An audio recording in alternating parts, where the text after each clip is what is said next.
Assalamualaikum warahmatullahi wabarakatuh. Selamat pagi anak-anak semuanya. Semoga anak-anak selalu sehat walafiat. Para orang tua juga yang mendampingi semoga sehat selalu. Begitu juga dengan saya sebagai guru anak-anak, guru pembimbing. Mudah-mudahan kita semua diberikan kesehatan ya. Amin amin ya robbal alamin. Hari ini pelajaran yang akan Ibu sampaikan kepada anak-anak adalah tentang nilai-nilai Pancasila dalam mata pelajaran PPKN. Ada di buku tema, anak-anak silahkan buka dan juga sambil menyimak video yang Ibu berikan ya. Ada di subtema 1, pembelajaran yang kedua.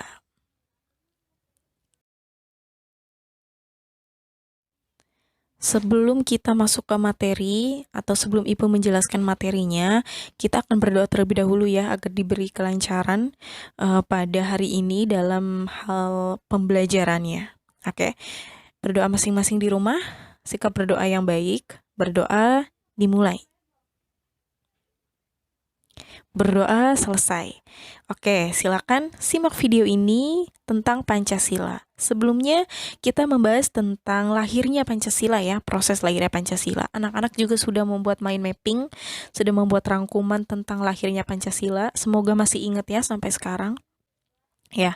Nah, di pertemuan sebelumnya Soekarno sudah meresmikan pada tanggal 18 Agustus ya, tentang Pancasila, poin-poinnya dari nomor 1 sampai nomor 5. Dan nomor satunya sudah direvisi alias sudah dirubah lagi oleh Mohatta atas saran dari Mohatta ya, menjadi ketuhanan yang Maha Esa. Anak-anak pasti sudah hafal ya poin-poin Pancasila. Jadi Ibu sudah tidak perlu mengecek lagi karena saat upacara, setiap upacara pasti mengucapkan Pancasila ya. Oke, jadi kita langsung berlanjut ke poin nilai-nilainya.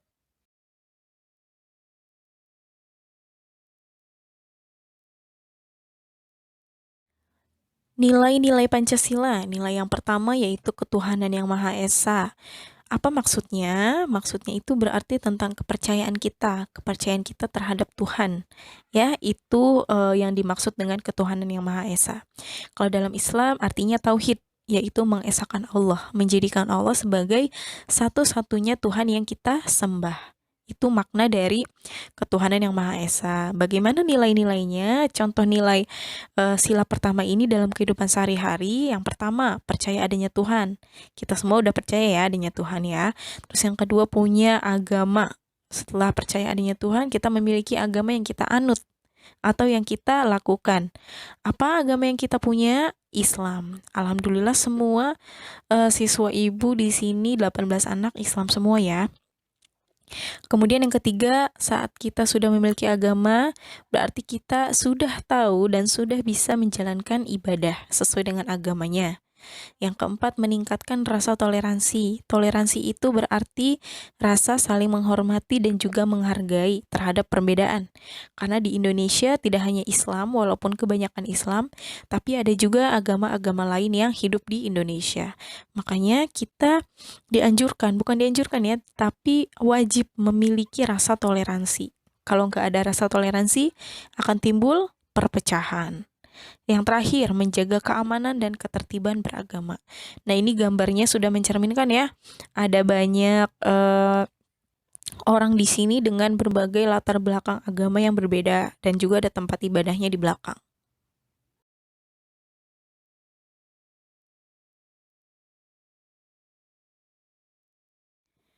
Nah, untuk sila kedua yaitu kemanusiaan yang adil dan beradab. Nah, maknanya apa? Maknanya berarti keadilan, yaitu setiap masyarakat Indonesia berhak mendapatkan keadilan ya, dalam hal apapun. Baik itu dalam hal pendidikan, dalam hal kesehatan, dalam hal ekonomi, dan dalam hal sosial. Kalau dalam Islam itu namanya ijtimaiyah. Artinya berarti nilai-nilai dalam keadilan. Nah, kita langsung kepada contoh nilainya. Bagaimana sih agar kita bisa menerapkan nilai sila kedua ini dalam kehidupan sehari-hari? Yang pertama, mengakui persamaan derajat, persamaan hak dan kewajiban.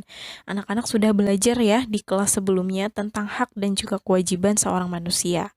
Ya karena Ibu sudah pernah mengajar kelas 3 dan mengajarkan materi ini. Berarti anak-anak sudah kelas 6 sudah melewati materi ini juga.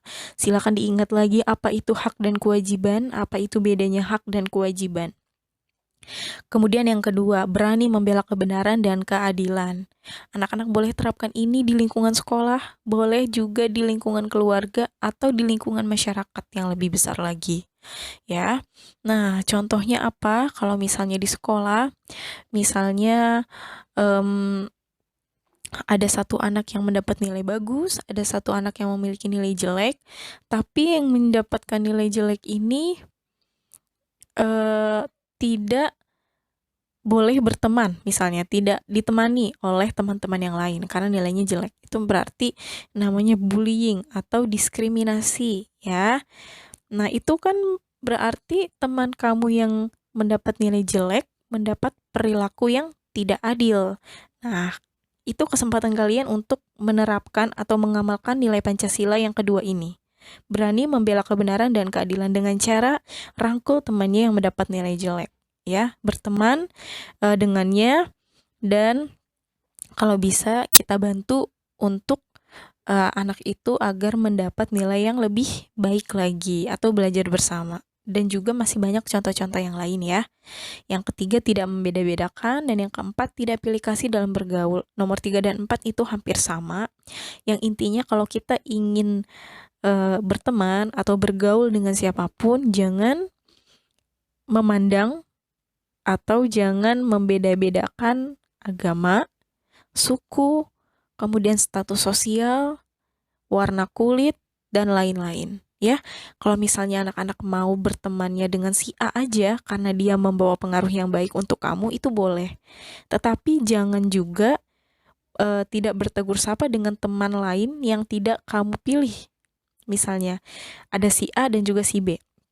Kamu maunya berteman dengan A aja, tapi B nggak mau. Ya, nggak mau berteman dengan si B. Karena B itu membawa pengaruh buruk untuk kamu. Boleh nggak, Bu, saya nggak temenin? Boleh. Itu namanya hak kamu untuk menentukan siapa yang akan menjadi teman kamu. Itu hak kamu. Boleh jawabannya Ibu ya. Tetapi jangan juga kamu musuhi si B ini. Tetaplah bertegur sapa, tetap bertanya, tetap menanyakan keadaannya, seperti itu ya. Itu yang dimaksud tidak pilih kasih dalam bergaul ya. Oke, sudah paham sampai sini?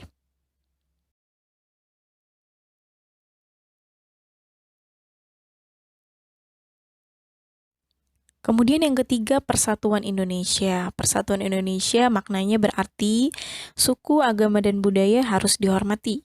Nah, karena di Indonesia itu banyak pulau, banyak juga pasti budayanya, bahasanya juga banyak, sukunya juga banyak, agama juga banyak. Nah, karena kebanyakan hal yang berbeda, maka kita harus menghormati perbedaan itu. Kalau kita nggak menghormati gimana? Agama saya paling benar, Bu. Atau suku saya ini paling benar, paling keren. Misalnya budaya saya ini paling cocok untuk Indonesia, paling bagus, paling keren pokoknya. Nah, kalau kita tidak menghormati budaya lain, agama lain, dan suku lain, maka akan timbul perpecahan kalau kita bersifat seperti itu ya, atau berpikir seperti itu. Akan timbul perpecahan, dan nanti yang terjadi saat perpecahan itu terjadi apa? Berantem atau tawuran seperti yang sudah-sudah ya. Kalau kita lihat yang sering tawuran itu adalah sekolah dan organisasi masyarakat. Itu tidak boleh ditiru. Kalau ada permasalahan, silakan diselesaikan dengan baik, dengan kekeluargaan. Diskusi apa salahnya, apa permasalahannya, kemudian dicari jalan keluarnya. Oke, kemudian contoh nilainya apa di sila ketiga ini? Bagaimana caranya agar kita menerapkan dalam kehidupan sehari-hari? Nah, yang pertama, meningkatkan semangat kekeluargaan dalam masyarakat. Tegur sapa, 5S, sapa, salam, sopan santun, dan senyum itu merupakan cara agar meningkatkan semangat kekeluargaan ya, dalam masyarakat, dalam sekolah juga, dan dalam keluarga juga. Terus yang kedua, menghormati sesama. Itu masih sama kayak poin sebelumnya, seperti poin sebelumnya ya, menghormati sesama. Kemudian bertutur kata sopan dan bersikap ramah. Ini yang wajib kamu terapkan dalam kehidupan sehari-hari. Mau sama orang tua, mau sama guru, bahkan mau sama teman. ada saatnya anak-anak harus bertutur kata sopan. Apalagi sekarang itu zamannya sosial media ya. Walaupun kita cuma ngetik komentar, tetapi bertutur kata sopan itu tetap berlaku, ya. Walaupun mungkin yang kita komentari di sosial media itu nggak tahu kita itu siapa, mukanya nggak tahu, karena kita bukan pasang foto kita ya, foto artis-artis misalnya. Tapi tidak menutup kemungkinan atau tidak membenarkan kita untuk berkata kasar dan tidak ramah. Seperti itu ya, harus dibiasakan ya anak-anak. Kemudian yang keempat, tidak memelihara sikap individualisme dan egoisme. Apa itu individualisme dan egoisme? Berarti tidak mempedulikan orang lain, alias mementingkan diri sendiri aja. Karena kita itu hidup bertetangga, hidup bermasyarakat, hidup bersosialisasi, artinya kita butuh bantuan orang lain ya. Kalau kita sikapnya egois atau mementingkan diri sendiri aja, kita akan dibantu orang lain nggak saat kita membutuhkan bantuan? Jawabannya tentu tidak, ya. Misalnya ada tetangga kalian sakit, dan gak ada yang bantuin, tetapi kamu sebagai tetangganya berpikir, dia ini yang sakit, bukan saya, jadi bukan urusan saya. Kalau kalian berpikir seperti itu, saat kalian sakit nanti tidak akan ada yang membantu.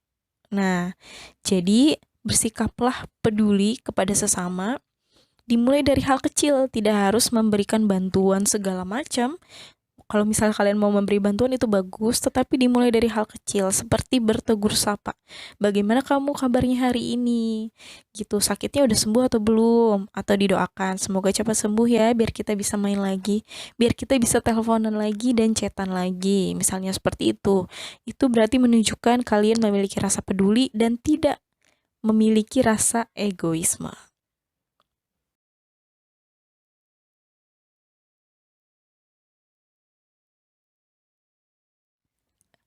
Untuk yang keempat, ini yang panjang, kerakyatan yang dipimpin oleh hikmat, kebijaksanaan dalam permusyawaratan perwakilan. Nah, maksud dari sila keempat ini adalah musyawarah, ya. Kalau kita tarik satu poin aja, berarti musyawarah, tentang musyawarah. Nah, maknanya apa? Maknanya masyarakat Indonesia itu harus melakukan musyawarah sebelum mengambil keputusan. Hal ini dilakukan untuk menghargai pendapat satu sama lain. Nah, seperti contohnya di kelas ataupun di keluarga, ada satu orang yang memimpin, kemudian memutuskan suatu hal. Kalau misalnya satu pemimpin itu memutuskan sendiri, tanpa nanya-nanya ke anggotanya, itu namanya tidak musyawarah atau belum bermusyawarah. Kalau bermusyawarah itu satu pemimpin bertanya kepada anggotanya, minta pendapat. Itu namanya pemimpin yang baik, yang bermusyawarah. Ya, seperti itu arti dari musyawarah ya, Nak. Terus gimana caranya kita menerapkan sila keempat ini? Mengutamakan musyawarah dalam mengambil keputusan. Anak-anak sudah besar sekarang, sudah bisa ikut organisasi di tempat lain ya. Misalnya itu di remaja masjid atau mungkin di sekolah kalian memiliki kelompok belajar ya. Terus ingin memutuskan sesuatu, kalian harus bermusyawarah dulu. Atau nanya, enaknya gimana? Maunya kemana misalnya. Kalau misalnya udah nanya seperti itu, berarti kalian sudah dimasukkan ke dalam musyawarah. Ya, sudah bermaksud untuk bermusyawarah kalau udah nanya kayak gitu, nanya pendapat orang lain ya. Yang kedua, bersikap sopan dan santun saat bermusyawarah. Nggak boleh nyolot, nggak boleh songong dan merasa pinter.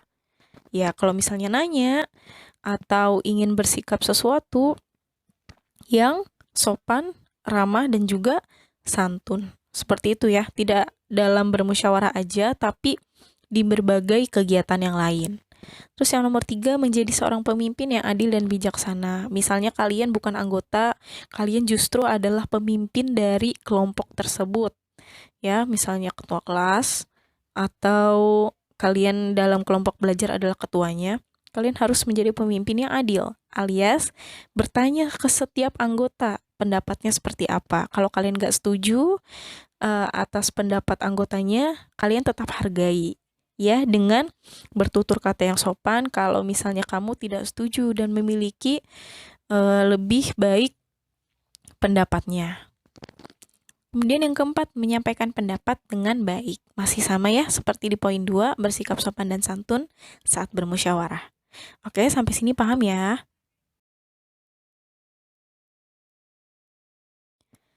Sila yang terakhir yaitu keadilan sosial bagi seluruh rakyat Indonesia. Artinya apa? Artinya seluruh rakyat Indonesia itu mendapatkan perlakuan yang adil, baik dalam bidang kebudayaan, agama, suku, hukum, politik, ekonomi, dan sebagainya. Atau dalam hal apapun.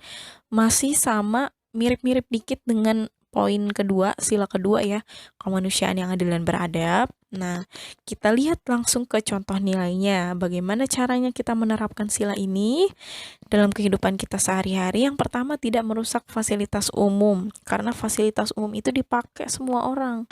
Jadi kita jangan sok-sok menyentuh atau sok-sok merusak. Ya, misalnya kalian ingin bikin konten TikTok misalnya ya, atau Instagram video-video yang keren, yang sesuai tren, tetapi memakai fasilitas umum. Nah, karena trennya itu misalnya berakibat merusak fasilitas umum, sebaiknya kalian lakukan atau enggak? Tidak ya, jawabannya adalah tidak. Kalian sudah harus berpikir jernih dan harus bisa membedakan mana tren yang baik dan mana tren yang buruk. Kalau misalnya ada tren merusak fasilitas umum, nah berarti jangan diikuti. Fasilitas umum itu apa? Seperti trotoar jalanan, itu fasilitas umum yang dibangun sama pemerintah ya, yang dipakai sama semua masyarakat Indonesia. Kemudian apalagi halte, apalagi bangunan sekolah, bangunan rumah sakit, dan sebagainya, masih banyak ya. Terus yang kedua, menghormati hak orang lain atas dasar keadilan. Ini kembali ke yang tadi tentang persamaan hak dan juga kewajiban. Terus yang ketiga, tidak bersikap pilih kasih dalam pergaulan. Sudah Ibu jelaskan ya sebelumnya. Dan yang keempat, menolong orang lain. Nah, ada gambar di samping yang perlu anak-anak lihat dan amati. Kemudian jelaskan perbedaannya dan jelaskan maknanya dari gambar tersebut.